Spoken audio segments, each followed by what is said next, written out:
20일 차세대 중형 위성 1호가 발사된다. 약 500kg의 무게를 가진 중형급 저궤도 위성으로 동급 대비 절반 가격으로 만들지만 최고의 관측 성능을 자랑한다. 특히 일부를 제외한 부품을 모두 국산화하는 등 국내 위성 산업을 활성화할 수 있는 신호탄으로 여겨지고 있다. 차세대 중형 위성 1호는 탑재체와 위성 연료를 포함해 약 500kg의 중량을 갖는다. 임무 궤도는 497.8km로 저궤도 위성에 포함된다. 매일 오전 11시 한반도를 지나치면서 임무를 수행한다. 임무 수명은 4년이며 약 1.1kW의 전력을 소모한다. 직경 1.86m에 높이 2.89m로 태양 전지판이 달려있는 네모난 상자에 원통형 광학 탑재체가 부착돼 있는 형상이다. 구체적인 임무는 지상 관측 및 변화 탐지, 농작물 자광 조사, 도시 계획 수립, 지도 제작 등 국토, 자연 관리가 주목적이다. 또 해안, 태풍, 폭설, 홍수, 산불 피해 관측 등 재해, 재난 대응을 위한 독자적 위성 영상 자료를 확보하는 것도 목표다. 정부는 2호기도 연이어 제작해 2022년 발사할 예정이며 2단계로 산업체 주관으로 3기를 더 쏘아 올릴 예정이다. 최저 비용 최고 성능. 차세대 중형 위성 1호는 무게 500kg의 동급 위성과 비교했을 때 가장 적은 비용으로 만들어졌지만 최고 수준의 성능을 자랑한다. 이 위성이 장착한 정밀 광학 탑재체는 12km의 관측 폭에 흑백 0.5m, 칼로 2.0m의 해상도를 자랑한다. 일본의 아스나로 1호와 비교했을 때 해상도가 동일하고 관측폭은 2km 넓다. 인도의 카르토스 2호의 경우 관측폭이 9.6km에 그치고 해상도도 흑백 0.8m 수준에 그친다. 이스라엘의 에로스 B호도 관측폭 7km, 흑백 0.7m로 우리보다 성능이 떨어지며 페루의 페르세 1호의 경우 관측폭은 14.5km로 넓지만 해상도는 떨어진다. 특히 우리나라는 일본보다 59%, 페루보다는 29% 정도의 비용에 제작해 가성비로는 세계 최고 수준이다. 1호기 기준 1,570억 원이 들어갔는데 이는 다른 나라들에 비해 절반 수준에 불과하다. 개발 기간도 1호기 5년, 2호기는 3년에 마칠 예정이어서 다른 나라들의 6에서 7년보다 훨씬 짧다. 높은 국산화율. 한국항공우주연구원은 이번 차세대 중형 위성 1호 개발을 통해 500kg급 중형 위성용 표준 플랫폼을 독자 제작하는 등 국산 위성 제작 기술 확보에 성공했다. 대부분 해외에서 조달했던 위성용 카메라의 경우 해상도 0.5m급 광학 탑재체를 국산화했다. 광검출기를 제외한 광학 모듈 제작, 전자광학부 및 자료 전송부의 설계, 조립, 정렬, 시험 등의 과정을 모두 국내에서 독자적으로 수행했다. 반사경은 표준과학연구원, 광구조체는 데크항공, 광전자부는 한화시스템, 영상자료 처리장치는 루미르, X밴드 전송기는 제노코, X밴드 안테나는 국동, 열제어장치는 부원 등 국내 산업체, 연구기관들이 개발, 제작에 참여했다. 정부는 이번 발사를 계기로 국내 위성기술 산업화를 촉진시킨다는 방침이다. 항우연의 위성기술을 산업체들에게 이전해 향후 민간이 위성 개발 산업을 주도적으로 수행할 수 있도록 해 향후 저비용 다용도 중형급 위성의 해외 수출을 적극적으로 지원해 K-위성 시대를 열겠다는 얘기다. 발사는 차세대 중형 위성 1호기는 오는 20일 오후 3시 7분쯤 카자흐스탄 바이코누르 우주센터에서 러시아의 소유즈 발사체에 실려 우주로 향한다. 바이코누르 우주센터는 모스크바 남동쪽 약 2100km 지점에 위치해 있는데 러시아가 2050년까지 임차해 사용 중이다. 1957년 10월 4일 세계 최초의 인공위성인 스푸트니크 1호기가 발사된 역사적인 우주센터다. 발사 후 약 64분쯤 지나면 위성체가 발사체로부터 분리되며 70분 후 위성 초기화 및 해양 전지판이 켜진다. 100분 후 첫 원격 자료 수신, 2시간 40분 후 지상국 교신 및 해양 전지판 전개 여부 확인, 8시간 17분 후 대전 항우연, 지상국 첫 교신 등의 순서로 진행된다. 우리나라의 위성 개발 역사. 한국은 1990년부터 본격적인 우주 개발 사업을 시작했지만 아직까지 걸음마 단계다. 1990년대 우리별 1호, 우리별 2호, 우리별 3호를 각각 제작해 우주로 보냈지만 초보적인 단계였다. 본격적인 위성 개발을 시작한 것은 과학기술 위성 1호부터였고 과학기술 위성 2호는 러시아 기술을 빌려 만든 나로호에 실려 발사됐다 폭발하고 말았다. 이 같은 소형 위성의 개발 역사는 2018년 차세대 소형 위성 1호, 2022년 발사될 예정인 차세대 소형 위성 2호로 이어지고 있다. 정부는 또 군사용 초소형 위성 군집 시스템 11기를 개발 중이기도 하다. 이미 개발 완료돼 발사된 8기의 소형 위성 중에선 차세대 소형 위성 1호만 운용 중이며 나머지는 임무 종료된 상태다. 우리나라는 또 한반도 정밀 관측용 광학렌즈, 레이더 탑재체를 장착한 저궤도 위성 아리랑 위성을 통해 국내의 실용급 위성 수요를 충족하고 있다. 1999년 항우연이 미국과 기술 제휴를 통해 첫 제작해 발사한 아리랑 위성 1호에 이어 2호, 3호, 3A2호, 5호가 발사됐으며 현재 6호, 7호, 7A2호가 개발 중이다. 비교적 고성능의 대형인 정지 궤도 위성으로는 천리안 위성이 있다. 우리나라는 천리안 위성 1호를 프랑스와 협력해 제작, 2010년 6월 발사에 성공했다.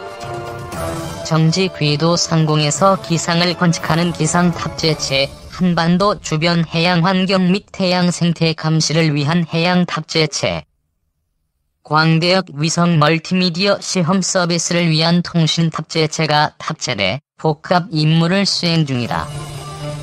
현재 천리안 위성 2호, 2A2호가 2호의 기상 및 해양 관측 임무를 승계하고 추가적으로 환경 관측 임무를 맡아 2018년과 2020년에 각각 발사돼 운영 중이다. 공공통신용인 천리안 3호기도 개발 중이며 2027년 발사될 예정이다. 2. 한국형 발사체 산업 근거대 고성능, 저비용 중요. 어마어마하게 투자해 개발한 한국형 발사체는 미래가 있어야 한다. 산업화시켜야 하고 이를 위해 저렴하게 만들 수 있어야 한다. 일본의 우주기술은 대단하지만 너무 비싸다는 단점이 있다. 우리는 이를 그대로 배워서는 안 된다. 한국형 발사체가 우리나라 우주산업에 큰 역할을 할 수 있도록 저비용화시켜야 한다. 지난 설 연휴를 떠들썩하게 만들었던 북한의 장거리 미사일 발사. 이미 지구 궤도를 벗어나 달과 화성, 금성, 심우주 탐사를 수행할 수 있는 중국과 일본 로켓 개발까지 동북아가 뜨겁게 로켓 개발 경쟁을 하고 있다. 바른 과학기술 사회 실현을 위한 국민연합이 지난 2일 과학기술회관에서 동북아 로켓 경쟁, 한국형 발사체 어디까지 왔나? 를 주제로 포럼을 개최했다. 이날 발제한 이창진 건국대 항공우주정보시스템공학과 교수에 따르면 우리가 나로호를 발사하는 사이 일본은 2003년 위성을 발사해 이토카와 소행성에 도착. 2010년 지구 귀환을 했으며 2007년 위성 달 탐사를 보내고 2010년에는 금성 탐사선 아카스키를 발사했다. 중국은 2007년 2010년 위성 창호 2호를 통해 달 탐사를 마치고 2008년 유인 우주선 선저우 7호를 통해 우주인 유영에 성공했다. 우리나라가 기술적 능력이 없는 것은 아니지만 우주 개발 예산이나 투자 면에서 중국과 일본의 절반 수준도 안 되는 상황이다 보니 위성 발사대 보유나 발사 활동 횟수 등 우주 활동 규모에서 많은 차이를 보인다. 이창진 교수는 우주 활동 규모를 보면 한중일 격차가 크다. 우리나라는 기술적으로는 능력이 있지만 상대적으로 우주 개발에 떨어진다고 볼 수 있다고 말했다. 그렇다면 북한과 우리나라는 어떨까?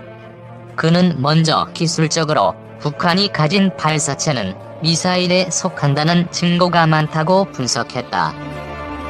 그에 따르면 북한이 이번에 쏘아올린 광명성 발사체 잔해를 분석한 결과 미사일 엔진에서 비롯됐다는 증거가 발견됐다.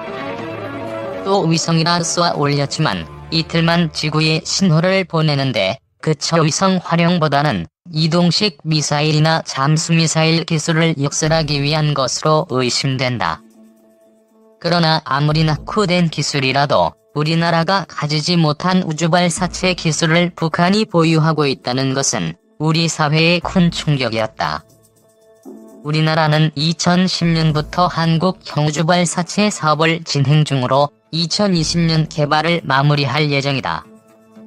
그는 북한은 우주발사체를 통해 위성을 올렸지만 우리는 독자적인 발사체가 없다 보니 5년에 기술적 차이가 있다고 볼 수 있다면서도 그러나 위성 관련해 우리나라가 전 세계 5위 실력을 가진다. 2020년에는 한국형 발사체를 통해 달 탐사를 계획하고 있는 만큼 기술이 선진국 수준에 이르렀다는 증거가 되므로 기술적 비교는 무의미하다고 말했다. 이어진 토론에서 천영우 한반도 미래포럼 이사장은 북한이 가진 미사일은 모두 액체 미사일로 군사용으로 취약성이 많다고 분석했다. 그에 따르면 액체 미사일은 주유부터 발사대에 올리기까지 1시간이 걸린다. 우리가 북한 감시 정찰을 충분히 하면 발사 30분 전에 알아챌 수 있다는 것. 천영우 이사장은 사들을 배치한다고 해도 다 막기는 어렵다. 발사 전에 제어할 수 있는 북한 미사일 기지 상공이동성 미사일 배치 등의 노력이 필요하다고 말했다. 이번에 쏘아올린 장거리 미사일도 위성이 아니냐 맞느냐를 논할 것이 아니라 기술적으로 핵실험이 가능한지를 보라고 조언했다. 그는 북한이 위성이라고 우기는 것이 핵무기를 실어 나를 수 있는지를 봐야 한다며 핵무기를 싣기 위해서는 1톤 무게를 실어야 하므로 북한 기술이 중량을 얼마나 올릴 수 있는지와 재진입 기술이 있는지를 보는 것이 본질적인 포인트다. 이번에 올린 위성의 중량 기술을 보는 것이 중요하다고 강조했다. 그러면서 북한은 우주발사체 개발도 그렇고 과학기술에 대해 10번 20번의 실패는 당연하다고 본다며 우리는 실패하면 책임자 문책하는데 반해 북한은 그렇지 않다. 북한이 하는 방식이 모두 옳은 것은 아니나 우리도 한국형 발사체를 개발하는 데 있어서 실패 끝에 우리 기술을 가질 수 있도록 격려해야 할 것이라고 덧붙였다.